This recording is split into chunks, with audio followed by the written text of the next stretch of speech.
नमस्कार, curries and चटणीजमध्ये आपलं पुन्हा एकदा स्वागत आहे। आज आपण चटणी स्पेशलमध्ये सुक्या खोबऱ्याच्या चटणीची रेसिपी बघणार आहोत, जे करायला अगदी सोपी आणि मिनिटात तयार होते आणि खायला देखील हे खूपच छान लागतं। चला तर मग सुरू करूयात। हे आहे त्यासाठी लागणारं साहित्य।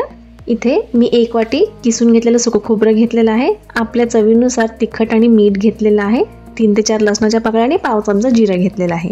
सुरुवातीला एक पॅन गरम करत ठेवलेला आहे। त्यात आपण 1 वाटी किसलेलं सुकं खोबरं घालून घेऊयात आणि हे सुकं खोबरं आपल्याला 2 ते 3 मिनिटं मंद आचेवरती छान भाजून घ्यायचं आहे आणि हलकंसं ते कुरकुरीत झालं पाहिजे। आता तुम्ही इथे बघू शकताय, आपलं जे सुकं खोबरं आहे हाताने चुरलं की छान चुरा होत आहे, याचा अर्थ ते छान भाजलं गेलेलं आहे। आता हे सुकं खोबरं मी पूर्णपणे थंड करून घेतलेलं आहे भाजलेलं। आता आपण ते एका मिक्सरच्या भांड्यात घालून घेऊयात।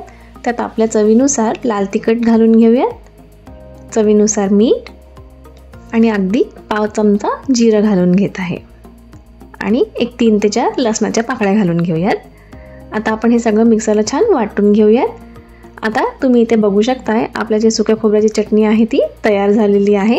अगदी झटपट तयार होते आणि हे खायला खूपच खमंग लागतं आणि तुम्ही ही चपाती किंवा भाकरीसोबत सर्व करू शकता किंवा नुसतं तोंडी देखील लावू शकता।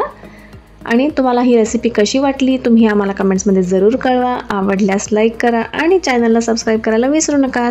धन्यवाद।